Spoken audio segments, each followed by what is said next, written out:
అందరూ ఎప్పుడు ఇలా కలకలలాడుతూ సంతోషంగా ఉండాలనేది మా ఆకాంక్ష. అందరికీ మహిళా దిన శుభాకాంక్షలు. నడుపుగా చెప్పండి, నడుపు వెనక్కి అయిపోయారు.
ఈరోజు మహిళ అంటేనే శక్తి అండి. స్త్రీ అంటే ప్రకృతి, ప్రకృతి అంటేనే స్త్రీ. స్త్రీ ఎన్నో రంగాల్లో అభివృద్ధి సాధించి విజయాల పదంగా దూసుకు వెళ్ళిపోతుంది. అటువంటి స్త్రీ ఈ సమాజంలో ఇంకా కొంత వివక్షకు గురవుతుందని నేను అనుకుంటూ ఉన్నానండి.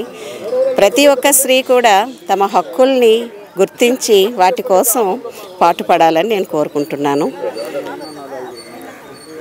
స్త్రీ ఎన్నో బాధలున్నా కష్టాలు ఉన్నా వాటన్నిటినీ మనసులో దాచుకుంటూ ఎంతో ధైర్యంగా తన కుటుంబాన్ని ముందుకు నెట్టుకుంటూ తన పిల్లల్ని ఉన్నతమైన విద్యార్థులుగా కానీ ఉన్నతమైన వ్యక్తులుగా కానీ తీర్చిదిద్ది సమాజానికి అందిస్తూ ఉంటుందండి. అటువంటి స్త్రీ ఎక్కడ గౌరవింపబడుతుందో అక్కడ దేవతలు కొలువై ఉంటారు. కూడా మహిళా దినోత్సవమే అని నా అభిప్రాయం. ప్రపంచవ్యాప్తంగా ఆ కాలానికి అనుగుణంగా ఆ రోజుల్లో అనుకున్నారు ఒక రోజు ఉండాలి, ఆ రోజు మహిళ తన ఆలోచనల్ని తన ఆశయాలని వ్యక్తపరచుకోవడానికి ఉండి ఆ రోజున ఒక డిక్లరేషన్ ఇస్తే అది ప్రపంచవ్యాప్తంగా జరుపుకోవచ్చు అని అనుకున్నారు. అది అంతా గతంలో జరిగిన విషయాలు. ఈ మహిళా దినోత్సవంలో ప్రతి ఒక్కళ్ళు బాధ్యతల గురించి ఆలోచిస్తున్నారు కానీ బంధాల గురించి ఆలోచించట్లేదు. ఎస్పెషల్లీ లాక్డౌన్ ఒక ఆపర్చునిటీ ఇచ్చింది ఫ్యామిలీలో మనకి ఎలాంటి బంధాలు ఉన్నాయని. ఈ సంవత్సరం అంతా కూడా మనం ఒక మ్యాండేట్గా పెట్టుకుని బంధాలని పునరుద్ధరించుకుని మంచి ప్రవర్తనతోటి సహృదయంతో అర్థం చేసుకోవడానికి పాజిటివిటీ డెవలప్ చేసుకుంటే బాగుంటుందని నా అభిప్రాయం. అంటే అసలు ఒక ఇంటిని చూసుకుంటూ ఫ్యామిలీని అడ్జస్ట్ చేస్తూ ఎన్నో యాక్టివిటీస్ చేస్తాం. అందువల్ల ఎవరికి ప్రాబ్లం లేకుండా అందరినీ చూసుకుంటూ రావాలి. సో ప్రతి మహిళలకు కూడా చెప్తున్నాను, ముందు కుటుంబాన్ని సవ్యంగా చూసుకొని ఫ్యామిలీని అటాచ్మెంట్ చేసుకోవాలి. ఏ పని సరే ఎవరికి ఇబ్బంది లేకుండా ప్రతి మహిళ కూడా ఉండాలి. బ్యాక్ బోన్ లాంటిది మహిళ ఇంటికి. చాలా రెస్పెక్ట్గా ఉండి పిల్లలు మంచిగా పెంచుకొని చూసుకోవాలండి. సాయి వినినంతనే వేగపడక వివరింపదగును కనికల్లా నిజము తెలిసిన మనుజుడే పో నీతిపరుడు మహిళ సుమతి. అంటే చెప్పడం అనేది వాళ్ళకి తెలిసింది చెప్పాలి అనే ఉద్దేశంతో చాలామంది చెప్తారు. అయితే వాళ్ళు చెప్పింది ప్రతి వాళ్ళకి అన్వయిస్తుందని మాత్రం అనుకోకూడదు. First point. రెండోది ఏంటంటే ఎవరు ఏం చెప్పినా అది ఒక ఆలోచనకి దారి తీసేదిగా మాత్రమే ఉండాలి కానీ ఒక నిర్ణయానికి దారి తీసేదిగా ఉండకూడదు. మూడో విషయం, చాలామంది ఏం చేస్తున్నారు అంటే ఇప్పుడు పిల్లల విషయంలో ఎవరు చెప్పక్కలేదు. మీకు వచ్చిన వీడియోలు కానీ ఇవి కానీ సోషల్ మీడియాలో అందరూ గమనిస్తున్నారు. ఈ మొబైల్ ఫోన్ల వల్ల పిల్లలు తల్లిదండ్రుల మాట వింటలేదు, పూర్తిగా వాటికి ఎడిక్ట్ అయిపోయి తర్వాత ఈ తల్లిదండ్రులు వాళ్ళ చేత చదివించలేకపోతున్నారు, తినిపించలేకపోతున్నారు. ఇంకొకటి ఏంటంటే కనీసం తాము ఎలా పెంచాలనుకుంటున్నారో అలా పెంచలేకపోతున్నారు. పూర్వకాలం అంటే ఒక 10-15 ఏళ్ల క్రితం వరకు తల్లులు తమ పిల్లల్ని ఎలా కావాలంటే అలా అలంకరించగలిగేవారు. ఈవేళ అలా అలంకరించే వాతావరణం లేదు. తర్వాత పిల్లల్లో రిలేషన్షిప్ అనేది పూర్తిగా తగ్గిపోతుంది. ఎందుకు అంటే అది ఏ స్టేజ్కి వెళ్ళిపోతుందంటే కుటుంబ వాతావరణం అనేది పూర్తిగా నాన్ అటాచబుల్గా తయారైపోతుంది. నాన్ అటాచబుల్గా తయారవడం అంటే అర్థం ఏంటి? ఒకరికి సంబంధం లేదు. భార్యాభర్త కూర్చుంటే ఎవరి ఫోన్ వాళ్ళు పట్టు కూర్చుంటున్నారు. మంచి శ్రీకృష్ణ అర్జున యోగా సమితి గత 21 సంవత్సరాల నుంచి ఈ యోగా కార్యక్రమాన్ని ఇక్కడ ప్రారంభిస్తూ ఇక్కడ జరుపుకుంటూ ఉన్నామండి. ఈ యోగా యొక్క ముఖ్య ఉద్దేశం ఏంటంటే ఫ్రీ యోగా, అందరికీ హెల్త్ అనేది ఇవ్వాలని చెప్పేసి శ్రీ భోగి నరసింహమూర్తి గారు దీన్ని ప్రారంభించడం జరిగింది.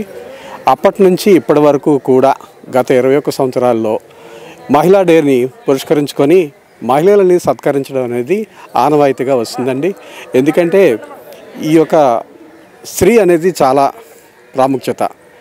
స్త్రీ ఒక శక్తి స్వరూపిణి. ఆ స్త్రీని సత్కరించడం ద్వారా మమ్మల్ని మేము గౌరవించుకోవడం అనేది ఇక్కడ కనపడుతుంది. ఇది ఆనవాయితీగా ప్రతి ఏడాది కూడా స్త్రీలని పసుపు కుంకుమ గిఫ్ట్లు ఇచ్చి వారిని సత్కరించి సంతోషదాయకంగా ఈ వేడుకని జరుపుకుంటూ ఉంటామండి. శ్రీకృష్ణ యోగార్జున సమితి తరపున మహిళా సోదరులందరికీ కూడా కృతజ్ఞతలు తెలియజేస్తున్నాను. Hi viewers, Vizag vision channel ని సబ్స్క్రైబ్ చేసుకోండి. మా ఛానల్ అప్డేట్స్ నోటిఫికేషన్స్ కోసం ఇక్కడ కనిపిస్తున్న బెల్ ఐకాన్ ని క్లిక్ చేయండి.